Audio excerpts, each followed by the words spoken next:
Hello everyone, myself Juhi. Welcome to this video of class 10th chemistry chapter number 2 acid basis and salt part 6.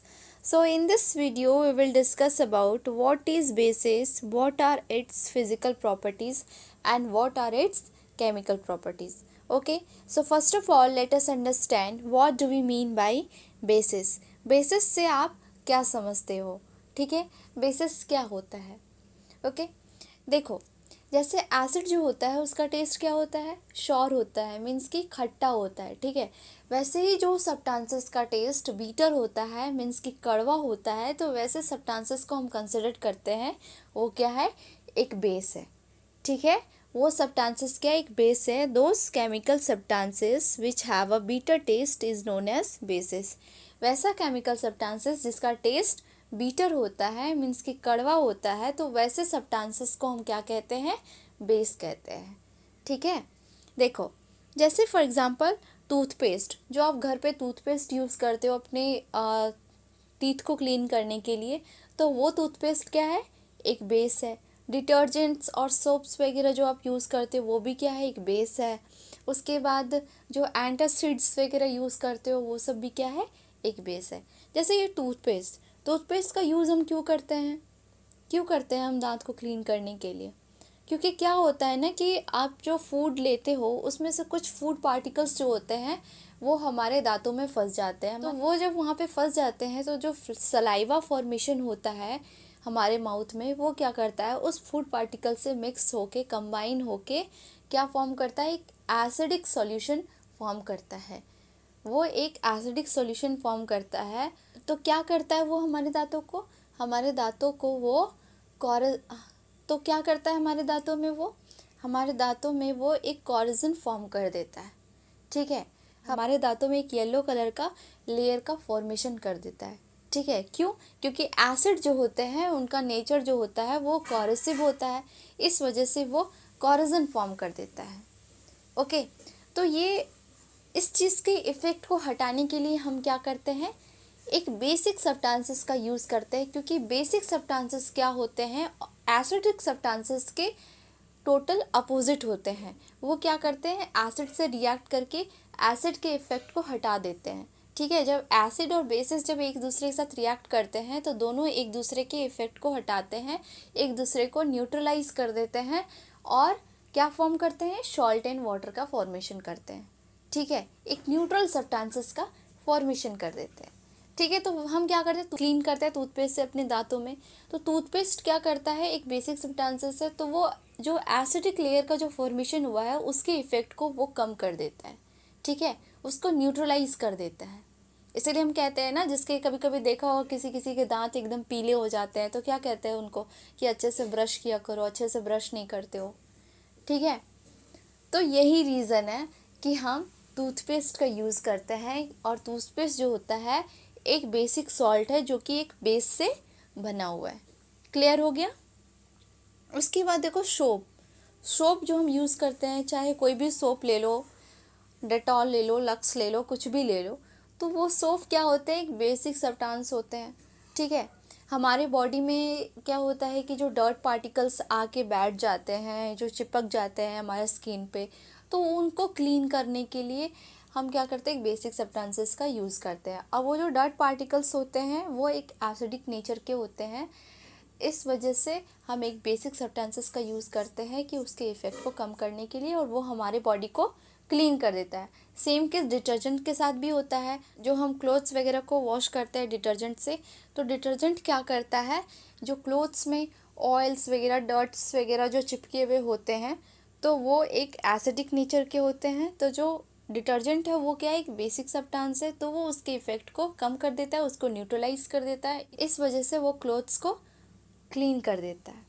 ठीक है, उसके बाद एक और example, जैसे कि आपको कभी एसिडिटी हो जाता है, जैसे कि काफ़ी स्पाइसी फूड ले लेने के बाद या ओवर फूड ले लेने के बाद कभी कभी क्या होता है कि एसिडिटी सा हमें फील होने लगता है, मतलब कि पेट में जो हमारे स्टमक में थोड़ा जलन सा होने लगता है, अनईजीनेस फील होने लगता है।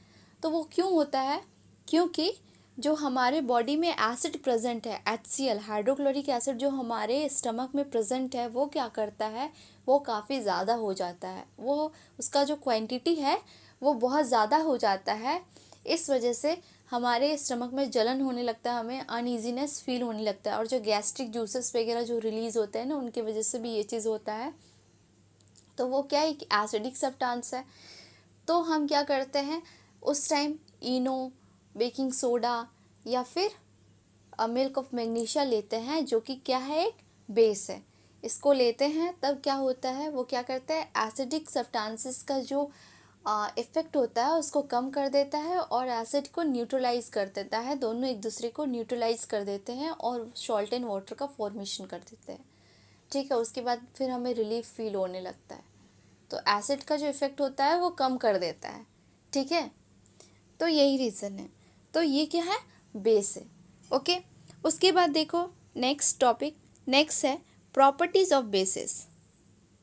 ओके, बेसिस के प्रॉपर्टीज़ को, बेसिस जो होते हैं ना, उनका टेस्ट क्या होता है, जनरली बीटर होता है, कड़वे होते हैं। बेसिस फील सोपी टू टच। बेसिस जो होते हैं ना, वो सोपी टच होते हैं, मतलब कि फील करोगे तो थोड़ा सोपी टाइप में लगते हैं और स्लिपरी टच लगता है। ठीक है, ओके। उसके बाद नेक्स्ट देखो, bases turn red litmus to blue.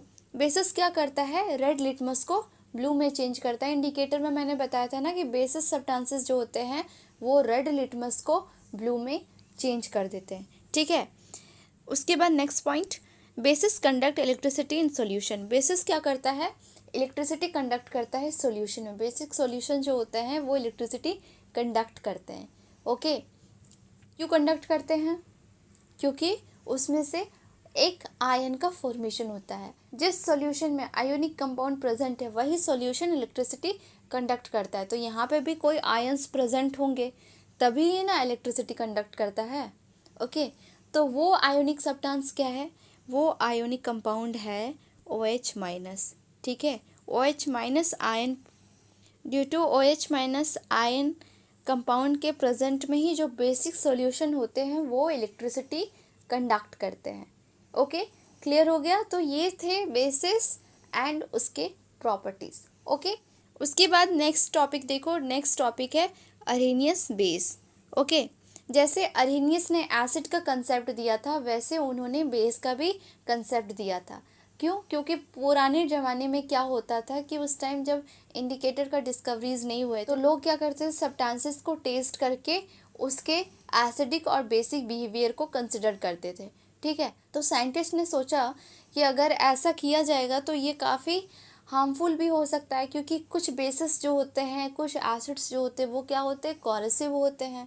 तो इस वजह से वो कुछ ऐसे सब्सटेंसेस को ना टेस्ट कर ले जो कि काफ़ी डेंजरस हो। ठीक है, जिसका इफ़ेक्ट काफ़ी डेंजरस हो। इस वजह से साइंटिस्ट ने क्या किया, इंडिकेटर का डिस्कवरी किया और केमिकल प्रॉपर्टीज़ के थ्रू एसिड और बेसिस का नेचर को कंसिडर किया। ओके, तो अरेनियस ने एसिड और बेसिस के कंसेप्ट को एक केमिकल नेचर के थ्रू कंसिडर किया। तो देखो, एसिड के कंसेप्ट को मैंने डिस्कस कर दिया, अब यहाँ पर डिस्कस करेंगे बेसिस के कंसेप्ट को। ओके, तो देखो अरेनियस ने कंसेप्ट क्या दिया बेसिस को लेके।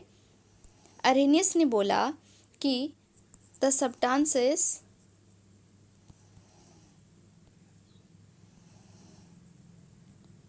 which release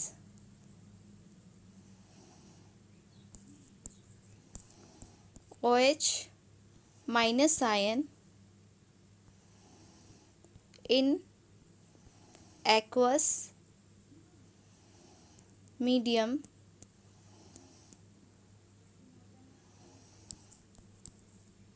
is known as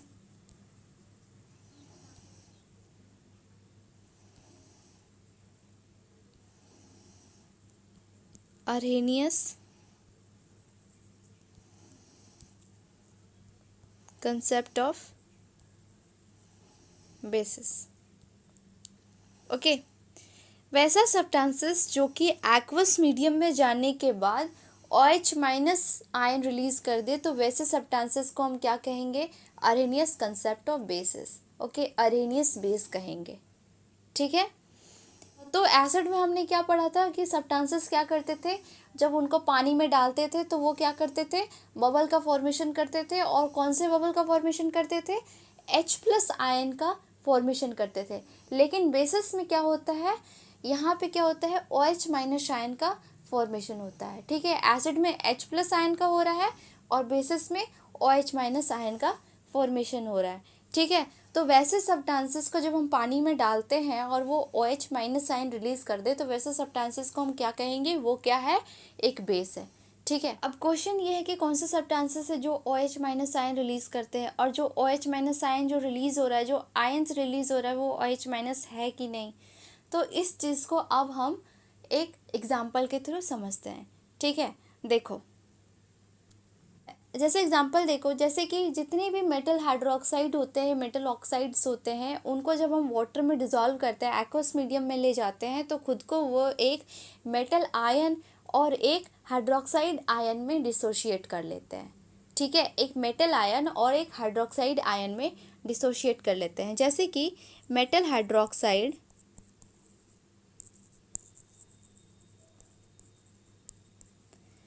hydroxide को हमने एक्वस मीडियम में डिज़ोल्व किया, तो ये क्या फॉर्म कर रहे हैं, मेटल आयन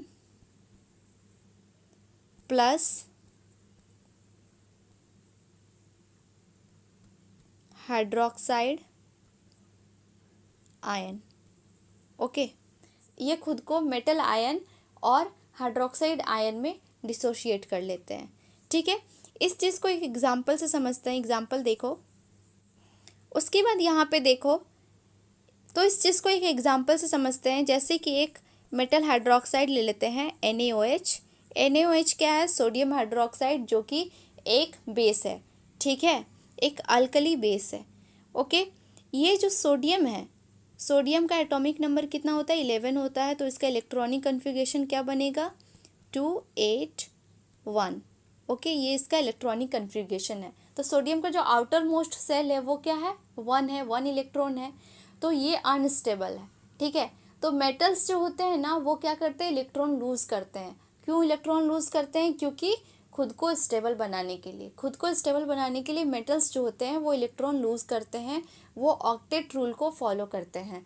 और जब ये 1 इलेक्ट्रॉन लूज कर देता है तो क्या बन जाता है, Na पॉजिटिव बन जाता है, Na प्लस, एक सोडियम आयन बन जाता है। ठीक है, खुद में एक पॉजिटिव चार्ज ले आता है, तो इसका इलेक्ट्रॉनिक कन्फिग्रेशन हो जाता है 2 और 8। ठीक है, इसका जो लास्ट इलेक्ट्रॉन है, आउटर मोस्ट इलेक्ट्रॉन है, वो हो जाता है 8, जो कि ऑक्टेट रूल को फॉलो करता है। ठीक है, तो यहाँ पे देखो, सोडियम जो है ऑक्सीजन और हाइड्रोजन के साथ है, और इसको जब हमने वाटर में डिज़ोल्व किया, ऑक्सीजन क्या है, अरेनियस एसिड में और बेसिसिटी ऑफ एसिड में बताया था ना कि ऑक्सीजन जो होता है वो इलेक्ट्रॉन गेन करता है। क्यों करता है, क्योंकि उसके पास इलेक्ट्रॉन की कमी होती है। ठीक है, वो क्या करता है, हाइड्रोजन जो है वो सबसे छोटा एलिमेंट है और उसके पास एक इलेक्ट्रॉन होता है। तो ऑक्सीजन क्या करते हैं, वो हाइड्रोजन के इलेक्ट्रॉन को गेन कर लेते हैं। ठीक है, इसी वजह से यहाँ पे हाइड्रोजन के साथ ऑक्सीजन है। ओके, ऑक्सीजन क्या किया हुआ है, यहाँ पे हाइड्रोजन के इलेक्ट्रॉन को गेन किया हुआ है। और साथ में देखो सोडियम भी है। सोडियम के पास क्या है, इलेक्ट्रॉन लूज करने की टेंडेंसी है। तो सोडियम एक ऐसा एलिमेंट है जो कि खुद से ही अपना इलेक्ट्रॉन लूज करता है। तो यहाँ पे जो सोडियम है, इसके पास इलेक्ट्रॉन लूज करने की टेंडेंसी है।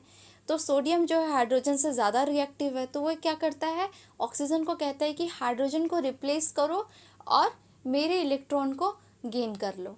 ठीक है, तो ऑक्सीजन को ये ऑफ़र मिलता है, वो क्यों दिमाग लगाएगा हाइड्रोजन के इलेक्ट्रॉन को गेन करने में, वहाँ पे क्यों उतना लगाएगा, जब उसको कोई मेटल खुद से ही आके अपना इलेक्ट्रॉन दे रहा है। तो वो क्या करेगा, इस चीज़ को एक्सेप्ट करेगा और सोडियम के इलेक्ट्रॉन को गेन कर लेगा। ठीक है, तभी यहाँ पे ऑक्सीजन के साथ सोडियम है। ओके, और जब ये गेन कर लेगा तो सोडियम का काम ख़त्म हो जाएगा और ऑक्सीजन का भी काम ख़त्म हो जाएगा। क्यों, क्योंकि सोडियम जो है वो स्टेबल कंपाउंड बन जाएगा और ऑक्सीजन जो है वो भी स्टेबल हो जाएगा इलेक्ट्रॉन गेन करके। ठीक है, तो अब दोनों क्या करेंगे, अब सोडियम क्या करेगा, वो निकल जाएगा। ठीक है, ऑक्सीजन जो है वो सोडियम को निकाल देगा और बोलेगा हम तो हाइड्रोजन के साथ ही रहेंगे, इलेक्ट्रॉन ले लिया, अब बोलेगा कि हम हाइड्रोजन के साथ ही रहेंगे। तो यहाँ पे Na positive plus OH negative का फॉर्मेशन होगा। ठीक है, एक मेटल आयन बन जाएगा, सोडियम का एक मेटल है, तो यहाँ पे एक मेटल आयन का देखो फॉर्मेशन हो रहा है और एक हाइड्रोक्साइड आयन का फॉर्मेशन हो रहा है। हाइड्रोक्साइड आयन हम क्यों कहते हैं? क्योंकि यहाँ पे हाइड्रोजन है, इस वजह से हम इसको हाइड्रोक्साइड आयन कहते हैं। ठीक है, तो देखो यहाँ पे OH माइनस का फॉर्मेशन हो रहा है। तो ऐसे कंपाउंड को हम क्या बोलेंगे? ऐसे कंपाउंड को हम बोलेंगे कि ये क्या है? एक बेस है। ऐसे कंपाउंड को हम मान लेंगे कि ये बेस है। तो अरेनियस ने क्या किया था?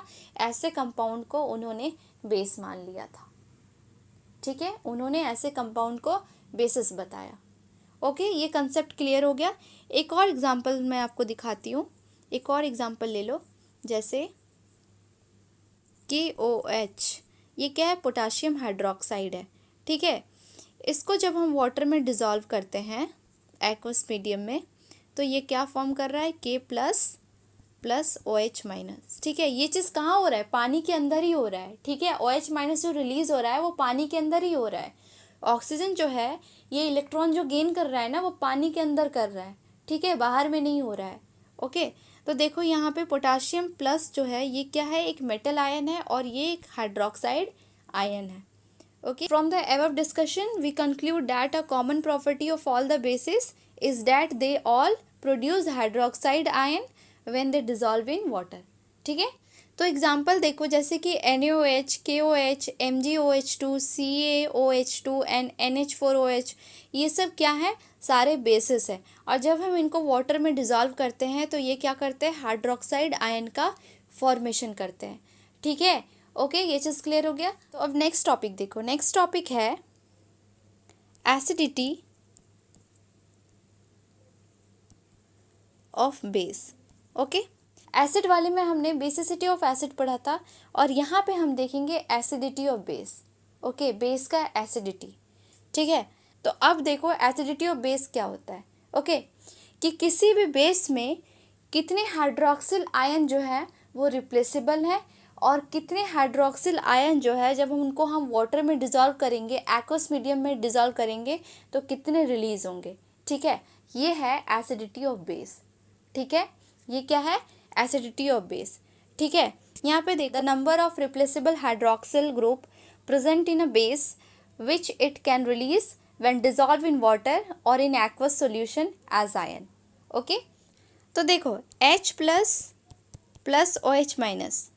ठीक है, इन दोनों को जब हम कंबाइन करवाएंगे, H प्लस क्या है? एक एसिडिक आयन है और OH माइनस क्या है? एक बेसिक आयन है। ठीक है, इन दोनों को जब हम कंबाइन करवाएंगे तो ये क्या करेंगे? एक दूसरे को न्यूट्रलाइज कर देंगे और न्यूट्रलाइज करेंगे तब क्या फॉर्म करेंगे? वाटर का फॉर्मेशन कर देंगे। ठीक है, वाटर बना देंगे H2O। और ये वाटर क्या है? एक न्यूट्रल सब्सटेंस है। क्या है? ये एक न्यूट्रल सब्सटेंस है।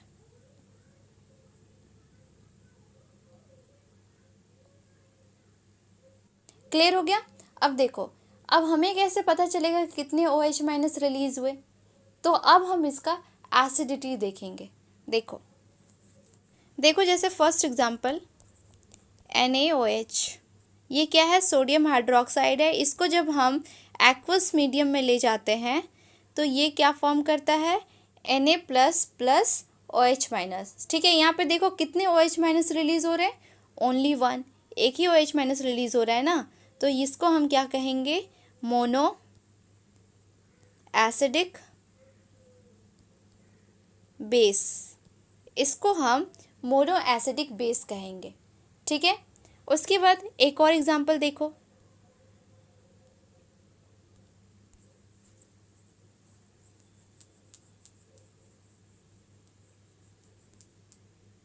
सेकेंड एग्जांपल देखो, जैसे कि CaOH2, ये क्या है? कैल्शियम हाइड्रोक्साइड है। ठीक है, इसको जब एक्वस मीडियम में ले जाएंगे तो ये क्या फॉर्म करेगा? Ca2 plus 2OH minus. ठीक है, यहाँ पे क्या हो रहा है? Ca2 प्लस 2OH माइनस का फॉर्मेशन हो रहा है। यहाँ पे OH कितना है? 2 है, इस वजह से यहाँ पे 2 OH प्लस बन रहे हैं। ठीक है, यहाँ पे 2 OH प्लस बन रहे हैं। ओके, ये क्लियर हो गया? तो यहाँ पे 2 OH प्लस बन रहे हैं। ठीक है, तो इसको हम क्या कहेंगे? Diacidic base. ठीक है, इसको हम डाई एसिडिक बेस कहेंगे। क्लियर हो गया? उसके बाद थर्ड एग्जांपल देखो। थर्ड एग्जांपल लेती हूँ मैं AlOH3, एक्वस मीडियम में इसको ले जाते हैं तो ये क्या फॉर्म करता है, Al3+ + 3OH-। ठीक है, यहाँ पे देखो कितने OH हैं, 3 OH है, तो यहाँ पे कितने हाइड्रोक्साइड आयन बनेंगे, 3 बनेंगे। ठीक है, यहाँ पे 3 हाइड्रोक्साइड बनेंगे, तो देखो इसको हम क्या कहेंगे, ट्राई एसिडिक बेस। ठीक है, यहाँ पे 3 बन रहे हैं, इस वजह से ट्राई एसिडिक बेस कहेंगे। उसके बाद 4 भी बनते हैं, 5 भी बनते हैं, तो जो 3 से ज़्यादा जो होते हैं उनको हम क्या कहते हैं, पॉली एसिडिक कहते हैं। ठीक है, पॉली एसिडिक बेस कहते हैं। क्लियर हो गया, तो ये है acidity of base. Okay, I hope all this concepts are clear. ये सारे कंसेप्ट्स आपको क्लियर हो गए होंगे। अभी हमने क्या क्या पढ़ा बेसिस के बारे में, कि बेसिस क्या है, प्रॉपर्टीज़ ऑफ बेसिस क्या हैं, उसके बाद अरेनियस कंसेप्ट ऑफ बेस क्या है, और एसिडिटी ऑफ बेस क्या है। ये सारे टॉपिक्स को हमने कवर कर लिया, डिस्कस कर लिया। ओके, तो आगे हम केमिकल प्रॉपर्टीज़ को डिस्कस करेंगे नेक्स्ट वीडियो में। Okay, thank you.